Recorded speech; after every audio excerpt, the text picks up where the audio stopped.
Hey y'all, I'm James Wright and welcome to my shop. Today we're going to be going on a journey down to Lost Art Press and have a little conversation.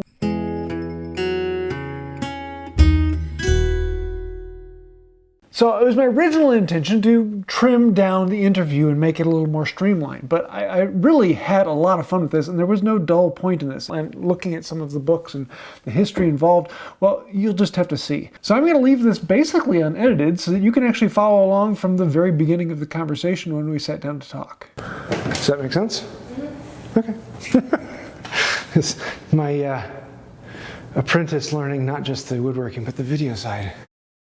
You know, our apprenticeship program is not just furniture, it's publishing, it's editing, it's learning to communicate. So yeah, I mean, I think that's important for anybody who wants to be a furniture maker, is not just to make the stuff, but learn about the business and learn about, you know, putting yourself out there and how to do that and how to connect with people. So that's, I totally get that. That's actually one of my first questions is, with there being so much online information, what is the... You mean, why do we exist? Yeah, well, what is the current function? What is the usefulness of it, of publication? Well, you know, if you saw the library back there, and most of that stuff's not on the internet. So that is what I think a lot of people don't understand, is that what's on the internet is great and fantastic. We're always glad it's there because it really spreads the word for other people. You know, and it gets people, oh, I want to learn about dovetails. Well, of course, you can immediately learn 20, 100,000 different ways to do it. But what sometimes gets lost is as you progress in the trade or in the craft, that you know, there's a lot of stuff that wasn't written down or was written down and was orphaned and has never been out there. So what we focus on is not like how to do the basic operations. The basic operations are covered really well, not only in magazines and other books, but like what out there are we missing? Well, you know, what has been lost, whether that is, you know, things about what we're researching right now is making milk paint from fresh milk.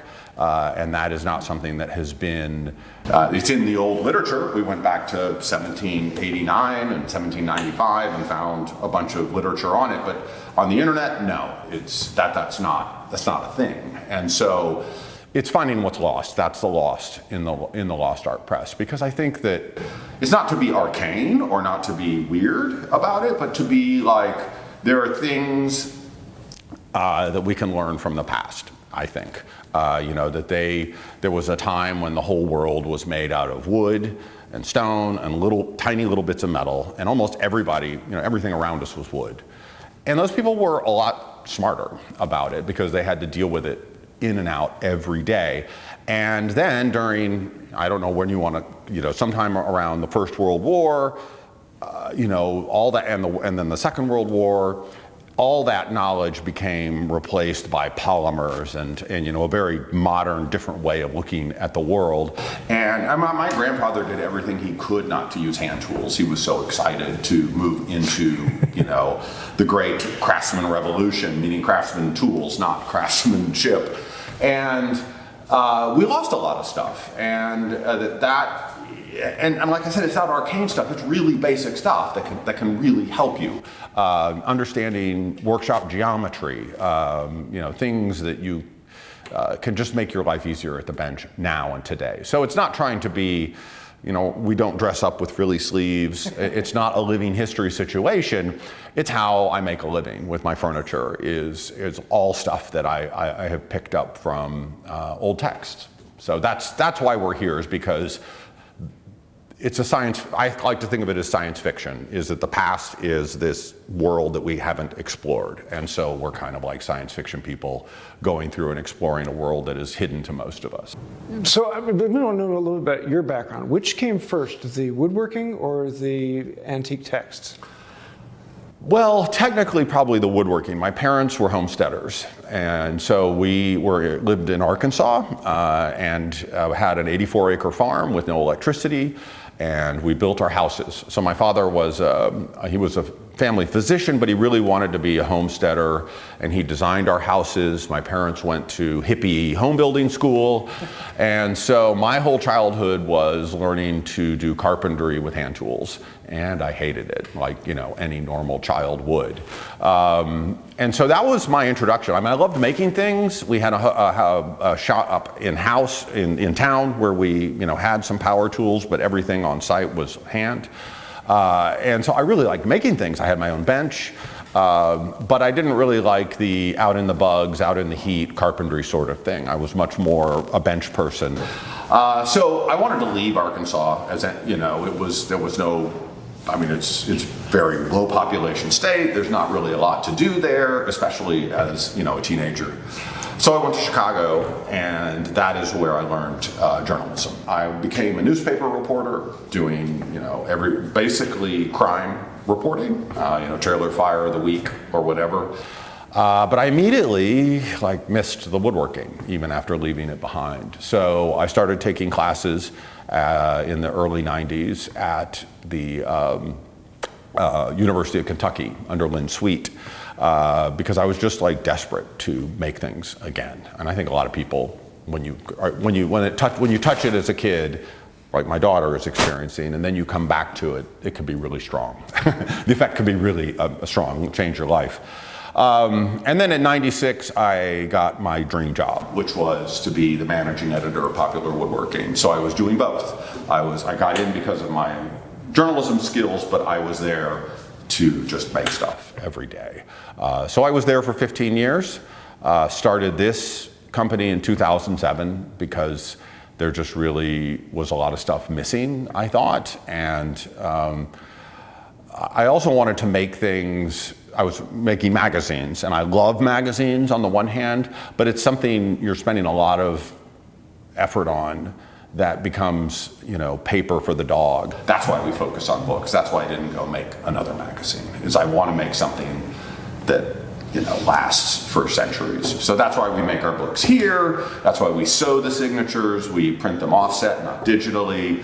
We case bound them. We do all these really nerdy book stuff that nobody does here in the United States anymore, just because that's how books last. So like furniture, you know, do it right, do it the old way. That's cool. So what was the first book that Lost Art Press printed? Our first book was a book called The Art of Joinery, which was, we reprinted Moxon, Joseph Moxon. He was the first person to print woodworking instruction in English in the 1600s. And so we took his chapter on joinery, which is written with all the long S's and very, very dense for the modern and difficult for most modern readers to penetrate. And then so we took it and then wrote paragraphs. It's sort of like those old Shakespeare books where you would have the original text and then the text that was like, here's what you can understand, stupid child. What it really showed was that things haven't really changed since the 1600s. Like how you flatten a board, how you sharpen a tool, how you make a mortise, all that's covered in Moxon, and it's like, it's not really that different. But there are some very interesting things in Moxon. I mean, like using your spittle for your water stones instead of oil. I mean, why would you use oil when you have loogies? And there are lots of little fun details in there about how they would mess with apprentices by taking their nails and putting them in their ear to get earwax on them, and then make it seen if the apprentices could knock the nail down, but it was so slippery from the disgusting amount of earwax. So there is fun stuff in Moxon. And so that was our first book. And since then, we've done about 60 titles from people all over the world, and have a lot more plans for the future. What are some of the interesting things you found that were kind of eye-opening to you just through research?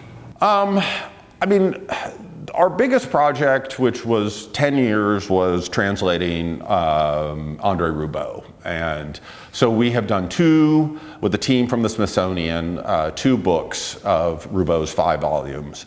And that is where the whole science fiction thing kind of really came into focus, is because this world is so beyond us. I mean, what Roubo is describing, and he is a practitioner, he was a joiner, and so he knew his stuff, and he went and he interviewed other craftspeople, and he was insistent in the 18th century that this stuff could not die. They did not want it to go away because they were worried about stuff from the 1600s and earlier that was disappearing, even then.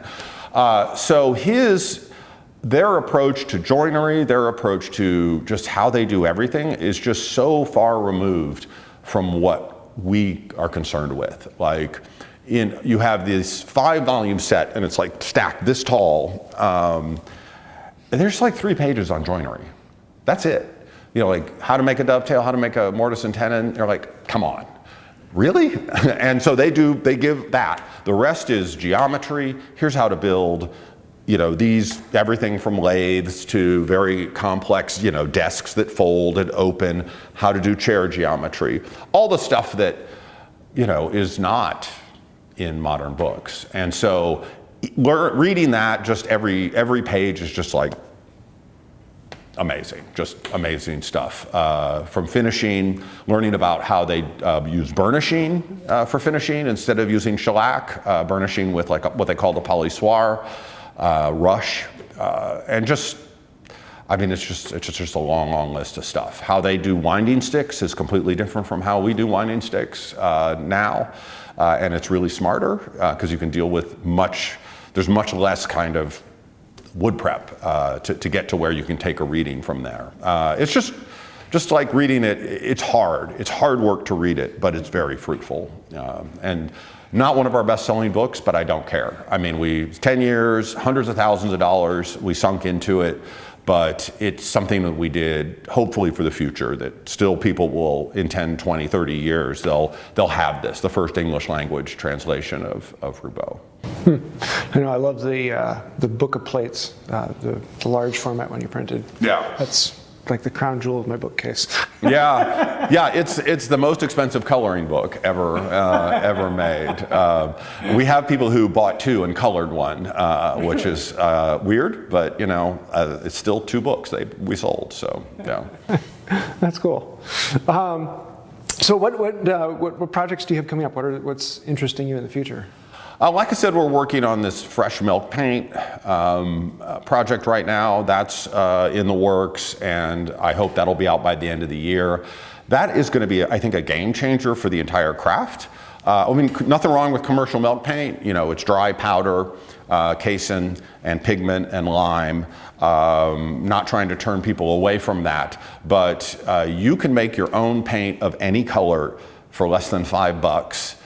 Any color you want with ingredients from the grocery store, and the paint is incredibly durable. It's much more durable than the regular milk paint. It's not chalky, and the learning. It doesn't have any of the issues that commercial dried milk paint does. And these were old formulas that actually came from France after the French Revolution, and linseed oil became a shortage. And so they needed some other kind of paint because everything was in shortage. So they devised this paint made from milk. And it's really amazing. So that's coming up, which is a big project. We have that book I was talking about earlier on small projects by hand, completely at the bench, that you can make with just a few hand tools and scraps. And I know we're working on a bunch of other stuff. I'm working on a revision of my stick chair book, the second revision, because I just can't leave well enough alone. That'll hopefully be out by the end of the year. And then a bunch of we have a book from Ilya Bazari on Windsor chair making. Peter Follensby has a couple of books from us, one on the giant cupboard that he had on the cover of Fine Woodworking. That was a years-long project, and he documented it for a book for us. So that's going to be like a 17th century joinery a go-go wild thing that Megan's working on. But I can only keep my eyes like so far, because otherwise you get overwhelmed and just start crying. So. Project list is always longer than the time provided. Yeah. Well, that's what keeps you alive. You don't fall off the bicycle if you just keep pedaling. So do you have a white whale of a research project you've been wanting to do, or something that has eluded you? Always. I mean, I have so many other translations I want to do. We have a bunch of other old books that I want to get translated, and hopefully AI, which might be the death of us, it could also be the savior for us, you never know. But AI translations have come a long way. And so there are some French books, like there's Hulot, who did the 18th century treatise on turning, which we've translated bits and parts of. Then we have Falabienne, who was earlier than Moxon, and we've translated most of the sections on that. And then there's one more that's called The Exploitation of Trees, which sounds like a very strange book, but it's the first green woodworking book. And so it was written in the 18th century, and that was where they figured out how wood dries, and also how, all the ways you can work with green wood differently. And it's like, I know we've only translated very small parts of it because that was before we could use AI. But there's so much information in there that I just can't wait to dig into it, because they knew more than we do. I mean, this is a huge book on green woodworking, and I'm sure some of it's weird and wrong, but some of it's about when to harvest the trees because the forest is haunted, kind of thing, and it might be haunted, but stuff like that. So those are, reaching back into the past, into stuff that we haven't been able to translate yet, because it, like Roubo, like I said, was 10 years and hundreds of thousands of dollars to do. It's an incredible amount of work that I look at and my jaw drops. Well, we get other nerds to help us. It's not just us. It's like the woodworking craft community is so wonderful and so passionate that it's easy to find other people who are as silly or stupid as you to come along for the ride. And that's really how we operate. We have great readers. And it's not just us, it's other authors, it's other researchers, and helping to try to bring their stuff to light. So if someone's getting into hand tool woodworking for the first time, where should they start? What book should they pick up? Well, the book that we reprinted it because it was the book that kind of put everything in order for me, and that was Robert Waring's The Essential Woodworker. Very inexpensive book from the 80s. It was a book that he was a woodworking teacher in England, and he's since deceased. He was alive for most of the 20th century, for all of the 20th century. But he wrote this book and it was like a remedial textbook. So it was like, he taught at the college level, and so when he would get students who were dumb, like us, new woodworkers who did not know which end of a jack plane to grab, he wrote this incredible book. It's almost all pictures, so if you're really stupid, it's great. But I remember you can read it in an afternoon, and I sat down with that book, early on in my, when I was like, I know how to sharpen, I know how to use a block plane, I think I know how to use a saw. I made this joint, and so here he just kind of puts it all together. He's like, this is how it all goes together to make, this is how you do layout that leads to the joinery, that leads to the assembly, that leads to the fitting, that leads to, and I was like, that was the book that was like, and it had been out of print, The Essential Woodworker, for probably 20 years when I had read it. And you used to be able to get it on, Abe Books, used books for $5, but it was going for like 50, 75 bucks. So we reprinted it. That was like our second book, and it has been in print ever since then, and we've done I think 12 printings of it. We're currently doing our 13th printing of it. And so that's for the book that we usually steer people to, because it's inexpensive. You don't have to be a word nerd to get it, because like I said, it's a lot of images. But that's where we start most people. After they get a fill of what they can from the internet. I mean, to wrap it up, how do you want people to find out more about the Lost Art Press and what you do? You can go to lostartpress.com. We have a blog where we put out a lot of our books about Almost all the books that I've written are given away for free as PDFs. You can buy the hardbound copies, but we try to lower the bar of entry. So if you just go to Lost Art Press and dig around at our blog or our Substacks, you might find something you like. Cool.